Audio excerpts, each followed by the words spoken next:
میدے کے امراض کے لیے میپرازول کا استعمال بہت زیادہ کرتے ہیں. جی جی. یعنی میپرازول کا کوئی بھی بازار سے کوئی بھی کیپسول لے آئے, کھا لیا تو وقتی طور پہ ان کو فاقہ ہو جاتا ہے. اس کا کثرت سے استعمال بھی کہتے ہیں کہ جو ہے ہڈیوں کا جو اسٹرکچر ہوتا ہے اس کو کمزور. اس کے اوپر تھوڑی سی روشنی ڈالیں تاکہ ہو سکتا آپ کا کچھ کہنا عوام کا بھلائی ہو جائے. دیکھیں ہمیں کوئی بھی میڈیسن وداؤٹ ڈاکٹر کی پرسکرپشن کے نہیں لینی چاہیے. اور کچھ یہ ہوتا ہے کہ ایک دفعہ اگر کسی ڈاکٹر نے دے دی تو اس کو اگین ہم ریپیٹ کرتے رہتے ہیں. ہمیں یہ نہیں پتا ہوتا کہ وہ ساتھ ہمیں کتنا نقصان دے رہی ہے. دیکھیں ہم اپنی جو ہے نا ریئلٹی سے دور ہو گئے ہیں, مقصد نیچر سے دور ہو گئے ہیں. کیونکہ ہم نیچر کے قریب ہوں گے تو صحت مند رہیں گے. اسٹمک ایشو کیوں ہے؟ اسٹریس کی وجہ سے. سب سے میجر, میرے پاس چھوٹا بچہ بھی آیا تو اسٹمک ایشو ہے. اب اس نے کون سی میڈیسن لے لی ہے؟ کیا ایشو ہے بچے کو؟ وہ انزائٹی ہے, ڈپریشن میں ہے. ہمارے چھوٹے سے چھوٹا بچہ ڈپریشن میں ہے, اس کو اسٹمک ایشو ہے. بچے پڑھ رہے ہیں, اسٹڈی کر رہے ہیں, ان کے اوپر کوئی بوجھ نہیں ہے, لیکن اسٹریس ہے. اب اسٹریس کیوں ہے؟ ہمیں اپنے انوائرمنٹ کو بہتر کرنا ہے, ہمیں اپنے لائف سٹائل کو اچھا کرنا ہے, اپنے دن رات کو بہتر کرنا ہے, ڈائٹ کو بہتر کرنا ہے. جب تک ہم اپنا لائف سٹائل چینج نہیں کریں گے, اپنی ڈائٹ میں کلرفل سبزیاں چیزیں نہیں کریں گے, تو ہم ان بیماریوں سے دور نہیں رہ سکتے. پھر ایک دہی کا استعمال وہ ہم نہیں کرتے. کیلشیم کا بہترین سورس ہے جو ہمارے اسٹمک کو بہتر کرتا ہے, لیکن وہ ہم نہیں لیتے. بالکل صحیح بات ہے.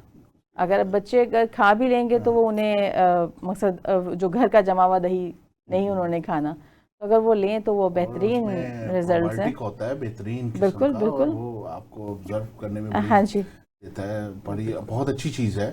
ایسے ہی ہے. اور لوگ اچھا کرتے کیا, اچھا دہی کا بھی جو آپ نے ذکر کیا نا, تو دہی کا جو استعمال کا بہترین وقت ہے وہ صبح کا ہے. جی کہتے صبح جب آپ نے کھائی نا تو وہ شفا ہے, دوپہر کو کھائی ہے تو دوا ہے, اور رات کو کھائیے تو وبا ہے. وبا ہے کہ جو لوگ دہی کا رات کو استعمال کرتے ہیں ان کی زندگی بھی کم ہو جاتی ہے, بیماریوں نے جلدی جو ہے وہ گھیر لیتی ہیں. یہ تو آپ نے اس کی بہت اچھے طریقے سے اس کو دیکھیں, ہماری کئی غذائیں ہیں جو ہمیں مغرب سے پہلے لے لینی چاہیے. لیکن ہمارا لائف سٹائل ایسا ہے کہ اس سے پہلے ہم کم کھاتے ہیں اور رات میں ہم آپ دیکھیں میلز ہی دو ہیں, سنت کے مطابق میلز دو ہیں, ٹھیک ہے نا, صبح اور شام کو, ٹھیک ہے نا. لیکن وہ جناب جو اس نے 2 بجے سو کے اٹھنا ہے, کئیوں کا ناشتہ ہی 3 بجے ہوتا ہے. جی ایسے اس نے کیا زندگی میں کس طرح سے بیماری ہے نا. بالکل, اور یہ کھانے کی روٹین اور یہ ہماری جو غذا فی الحال ہے, اسی کی وجہ سے تو اتنے سارے معدے کے مسائل. بالکل صحیح بات ہے, بالکل صحیح بات ہے. اچھا علی عبداللہ, آپ یہ بتائیں کہ جو وائٹامن ڈی کی کمی ہے اس صرف ہڈیوں کو ہی متاثر کرتی, ویسے تو انہوں نے بتا دیا اس کے ساتھ, اس کے علاوہ اور آپ کون سی اس کے علاوہ علامات کہیں گے؟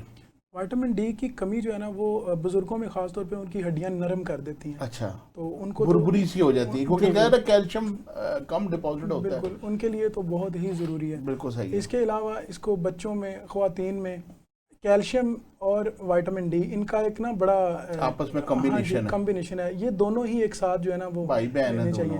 بالکل. اور سب سے اہم بات یہ کہ یہ جو لوگ سپلیمنٹس لیتے ہیں نا وائٹامن ڈی کے خود سے ہی ہڈیوں کی کمزوری سے, ان کے لیے یہ ہے کہ یہ وائٹامن ڈی کی اور کیلشیم کی زیادتی سے جو ہے نا نقصانات بھی ہوتے ہیں.